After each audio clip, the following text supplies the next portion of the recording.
नमस्कार दोस्तों, आज की वीडियो में हम EMRS का एक नया टॉपिक शुरू करने वाले हैं। पीछे भी मैंने एजुकेशन से रिलेटेड काफ़ी वीडियो बनाए हैं। यदि आपने वो वीडियो नहीं देखे हैं तो आप चैनल की प्लेलिस्ट में जाकर के वो सभी वीडियो देख सकते हैं। तो आज हम अब एक नया टॉपिक स्टार्ट करने वाले हैं। EMRS के सिलेबस में एक कंप्यूटर का नया टॉपिक जोड़ा गया है जिसका नाम है नॉलेज ऑफ ICT। तो ये सिलेबस में ऐड किया गया काफ़ी छोटा सा टॉपिक है और इसके अंदर कम से कम 10 क्वेश्चन आने वाले हैं जो कि काफ़ी इम्पोर्टेंट होते हैं। जो मैं अभी वीडियो बनाने वाला हूँ उसके 5 से 10 वीडियो बनेंगे लगभग। तो वो 10 क्वेश्चन इन वीडियो के बाहर नहीं जाने वाले, क्योंकि लास्ट एग्ज़ाम में आए हुए जितने भी क्वेश्चन है उनको करने वाले हैं। तो काफ़ी इम्पोर्टेंट वीडियो होने वाला है, तो आप वीडियो को ज़रूर अंत तक ज़रूर देखें। और टॉपिक वाइज हम इसके MCQ क्वेश्चन भी करेंगे और प्रत्येक टॉपिक वाइज क्वेश्चन लेकर के चलेंगे। वो पहले टॉपिक को समझेंगे, उसके बाद उसके क्वेश्चन करेंगे जो लास्ट एग्ज़ाम में आए हुए हैं। इस एग्ज़ाम के जो क्वेश्चन आए हुए हैं उनको ही शामिल करेंगे। फालतू के किसी भी क्वेश्चनों को अपने पास ही खुद बना करके ऐसे क्वेश्चन नहीं लेने वाले, क्योंकि एग्ज़ाम में ज़्यादातर क्वेश्चन आते हैं वो पीछे एग्ज़ाम में किसी न किसी एग्ज़ाम में आए हुए हैं, वही क्वेश्चन रिपीट होते हैं।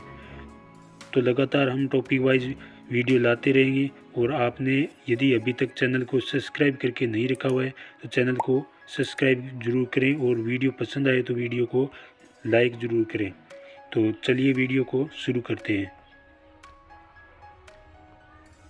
आज के वीडियो में हम कंप्यूटर के MS ऑफिस ये टॉपिक करने वाले हैं सबसे पहले, और इससे संबंधित जो शॉर्ट की यूज की जाती है MS ऑफिस के अंदर उनको आज सभी लगभग कंप्लीट करने वाले हैं। वो कुछ बचेगी वो अगले वीडियो के अंदर है, वो बड़ा वीडियो बना करके उनमें सभी के क्वेश्चन वो शामिल कर लिए जाएंगे। तो ये है माइक्रोसॉफ्ट ऑफिस, जिसे शॉर्ट में MS ऑफिस भी कहा जाता है। तो ये मुख्यतः है वो 4 प्रकार के होते हैं, लेकिन इसके और भी भाग होते हैं, लेकिन ज़्यादातर क्वेश्चन पूछे जाते हैं उन 4 भागों में से पूछे जाते हैं। इसमें पहला है MS वर्ड, और दूसरा है MS एक्सेल, और तीसरा है MS पावर पॉइंट, और चौथा MS एक्सेस। अब इन सभी टॉपिकों को अलग अलग पढ़ेंगे। इसके अंदर क्या कार्य होता है इसका, ज़्यादातर क्वेश्चन यही पूछा जाता है।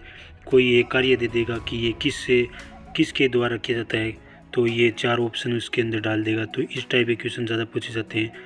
तो इसके अलग अलग कार्य ये है कि सबसे पहला है MS ऑफिस। तो इसका कार्य होता है कि स्पेलिंग एंड ग्रामर की जांच करना, नंबरिंग या फिर ऑटो करेक्शन, यानी कि आप जो कुछ टाइपिंग वगैरह उसके अंदर करते हो तो इसमें किसी प्रकार की कोई करेक्शन करनी हो तो वो अपने आप ये पहचान लेता है MS वर्ड। और स्पेलिंग में किसी भी ग्रामर की कोई जांच करनी हो तो वो भी अपने आप MS वर्ड के द्वारा ही उसमें जांच कर ली जाती है। दूसरा है MS एक्सेल, जिसका काम होता है रिपोर्ट तैयार करना या फिर किसी टेबल वगैरह बनाना। जैसे कि इसके अंदर है वो कुछ कॉलम होते हैं, कुछ रो होती है। तो इसके अंदर रो की संख्या पूछ सकता है कि उसकी संख्या कितनी होती है रो की। तो उसकी होती है 10,48,576। 10,48,576 रो होती है इसके अंदर। और इसमें कॉलम होते हैं वो 16,384 कॉलम होते हैं। तो जब एक रो और एक कॉलम मिलता है, ये होता है कॉलम इस तरीके से, और रो होती है इस साइड से। तो ये एक रो और एक कॉलम मिलता है, जो इस प्रकार से ये डब्बा बनता है, तो इसको सेल कहा जाता है इस एक्सेल के अंदर। इसी के नाम के आधार पर इसका नाम एक्सेल पड़ा है।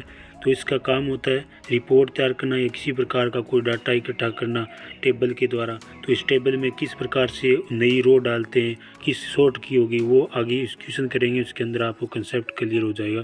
तो अगला है 3 नंबर। 3 नंबर है कि MS पावर पॉइंट।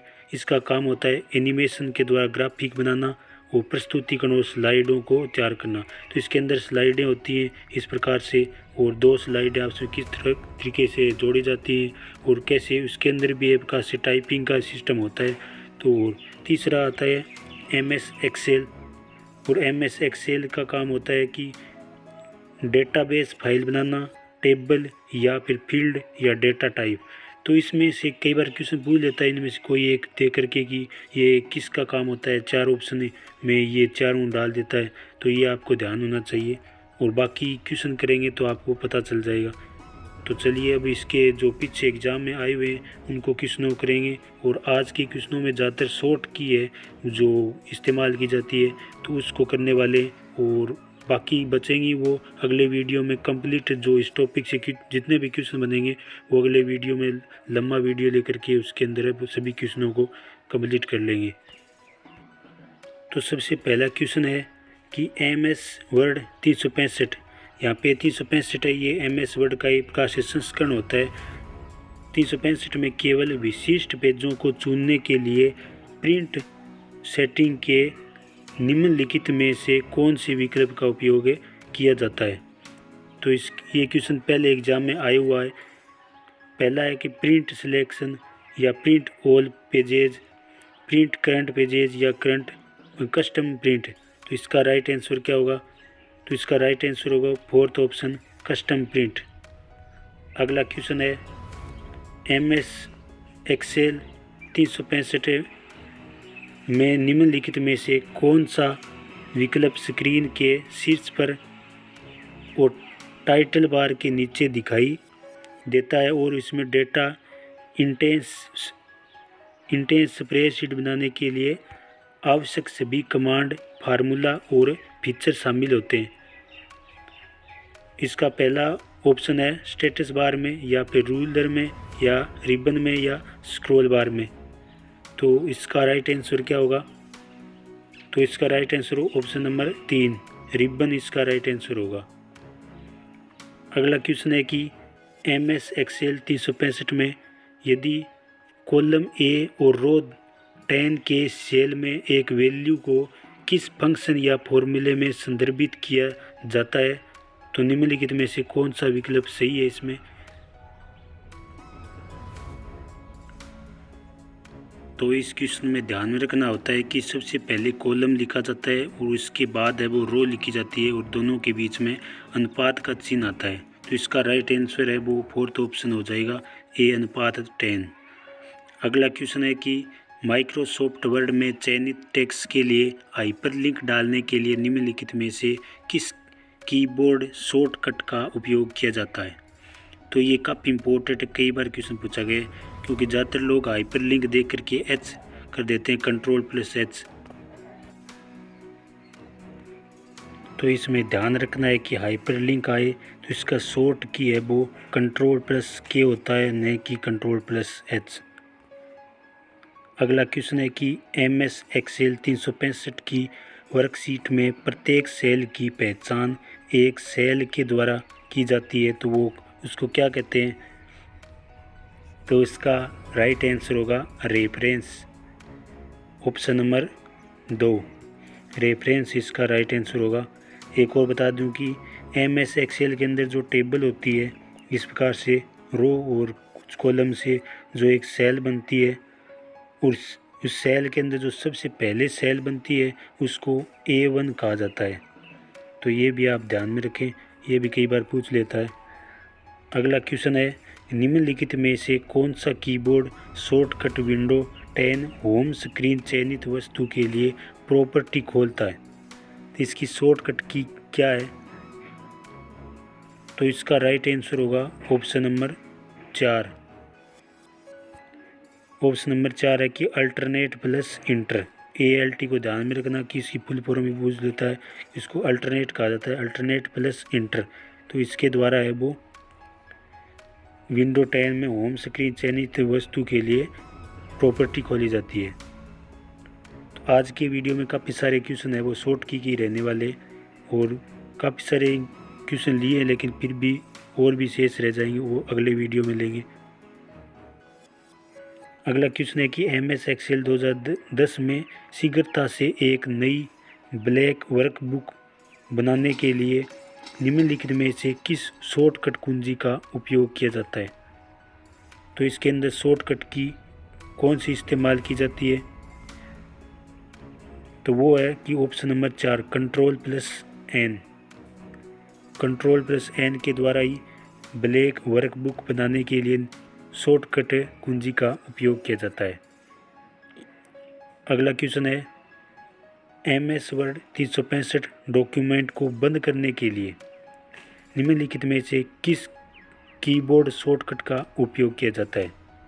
यानी कि MS वर्ड 365 जो डॉक्यूमेंट है इसको बंद करना है तो इसके लिए कीबोर्ड में शॉर्टकट कौन सी की लगाएंगे, तो वो होगी अल्टरनेट F4। ऑप्शन नंबर 2 इसका राइट आंसर होगा। जो F4 है वो फंक्शन की होती है और कीबोर्ड में फंक्शन की की संख्या 12 होती है, तो अल्टरनेट प्लस से F4 लगाया जाएगा। अगला क्वेश्चन है MS एक्सेल 2010 वर्कशीट में करंट रो की सभी सेलों को सिलेक्ट करने के लिए निम्नलिखित में से किस शॉर्टकट कुंजी का उपयोग किया जाता है। यानी कि MS एक्सेल 2010 वर्कशीट है, इसके अंदर रो के सभी सेल हैं उनको सिलेक्ट करना है, तो उसको सिलेक्ट करने के लिए कौन सी शॉर्ट की का उपयोग किया जाता है, तो इसका राइट आंसर होगा ऑप्शन नंबर 2 Shift+SpaceBar। यानी सभी सेल को सिलेक्ट करने के लिए Shift+SpaceBar लगाया जाता है। वो सेल होती क्या है, रो और कॉलम के जो इंटरसेक्शन से जो ये इस प्रकार से डब्बे बनते हैं उसको एक डब्बे को सेल कहा जाता है, ये पहले बता चुका हूँ। तो इसको सिलेक्ट करने के लिए Shift+SpaceBar का इस्तेमाल किया जाता है। अगला क्वेश्चन है कि MS एक्सेल 2010 में वर्कशीट में एक ही सेल में एक नई लाइन प्रविष्ट कराने के लिए निम्नलिखित में से किस कीबोर्ड शॉर्टकट का उपयोग किया जाता है। इसका कहने का मतलब ये है कि जो इस प्रकार से जो सेल बनती है उसके अंदर अगर हमको एक नई लाइन इस प्रकार से कोई और डालनी है तो इसके लिए किस शॉर्ट की का उपयोग किया जाता है, तो वो है कि ऑप्शन नंबर 1 Alt+Enter इसका उपयोग किया जाता है। इसको इस्तेमाल करने से एक सेल के अंदर एक नई लाइन है वो उसके अंदर प्रविष्ट हो जाती है। अगला क्वेश्चन है कि MS एक्सेल 2010 रिबन बार में किस टैब में हाइड ऑप्शन मौजूद होता है। हाइड ऑप्शन किस टैब में मौजूद होता है, तो MS एक्सेल रिबन बार के अंदर है वो एक व्यू नाम का टैब होता है, इसके अंदर है वो हाइड नाम का एक ऑप्शन होता है। तो ये सभी क्वेश्चन पीछे एग्जाम में पूछे गए हैं तो काफ़ी इंपॉर्टेंट हो जाते हैं, क्योंकि ज़्यादातर क्वेश्चन है वो पीछे के एग्जाम के आधार पर ही रिपीट होते हैं। बस थोड़ी बहुत भाषा है वो चेंज होती है, ऑप्शन को क्वेश्चन या क्वेश्चन को ऑप्शन इस प्रकार से बनाता है। अगला क्वेश्चन है कि MS एक्सेल 2010 में किस फंक्शन केवल वर्तमान सिस्टम तिथि प्रदान करता है। कौन सा फंक्शन है वो जो वर्तमान सिस्टम तिथि को प्रदान करता है, तो इसका राइट आंसर होगा ऑप्शन नंबर C टुडे नाम का जो फंक्शन है ये केवल वर्तमान सिस्टम के अंदर तिथि को प्रदान करता है। अगला क्वेश्चन है कि MS एक्सेल 2010 में किसका उपयोग शीट के भीतर कॉलम को छुपाने के लिए किया जाता है।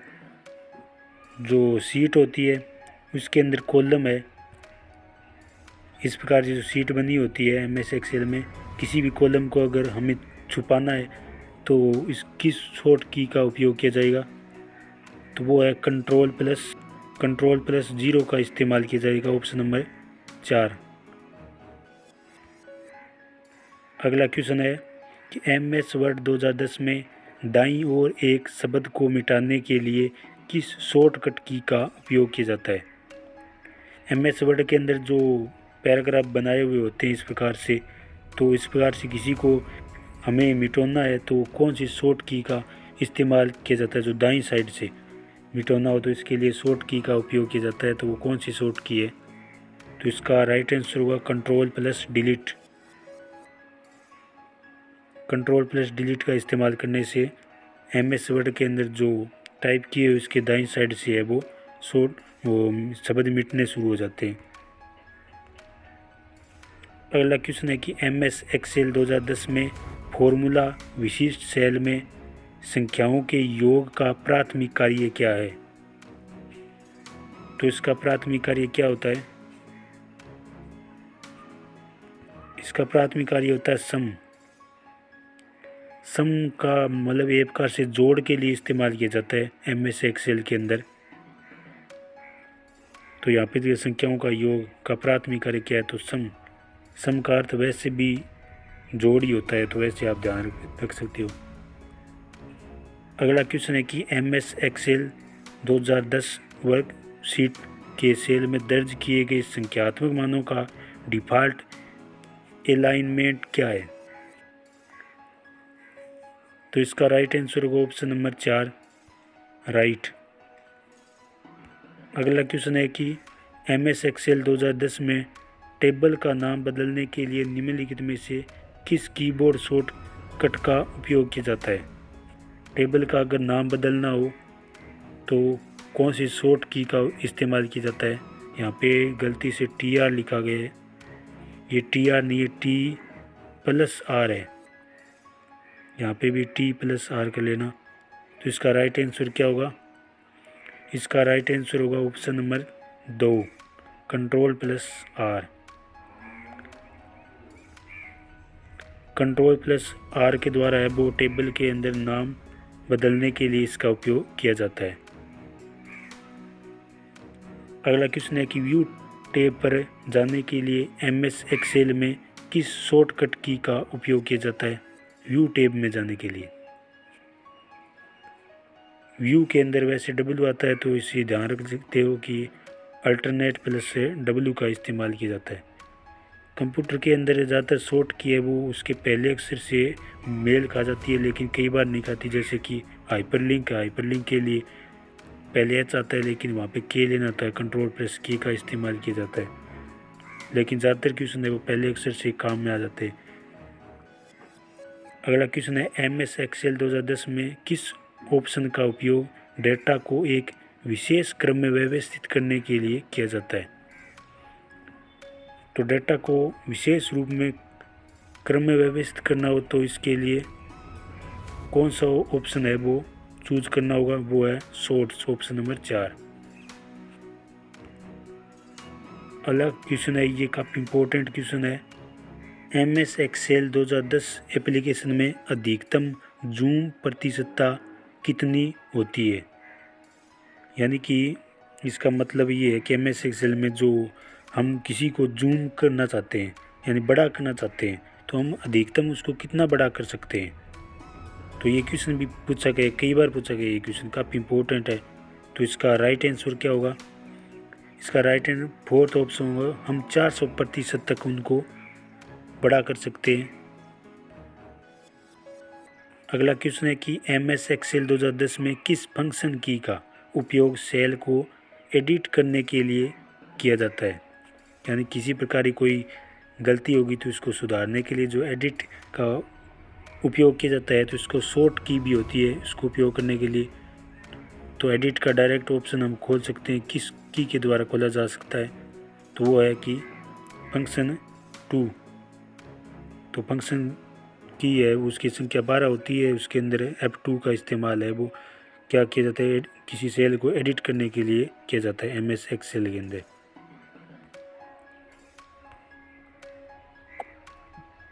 इसी के साथ ये सभी क्वेश्चन कंप्लीट होते हैं, लेकिन अभी क्वेश्चन है वो सभी कंप्लीट नहीं हुए क्योंकि ज़्यादातर क्वेश्चन आज एमएस एक्सेल के लिए, एमएस वर्ड के भी लेने बाकी है, पावर पॉइंट के, वो सभी क्वेश्चनों को हम आगे की वीडियो में लेने वाले हैं। वो काफ़ी बड़ा वीडियो बनाएंगे, उसके अंदर जितने भी एमएस ऑफिस के अंदर क्वेश्चन बन सकते हैं जो पीछे एग्जाम में आए हुए हैं सभी क्वेश्चनों को उसके शामिल करेंगे।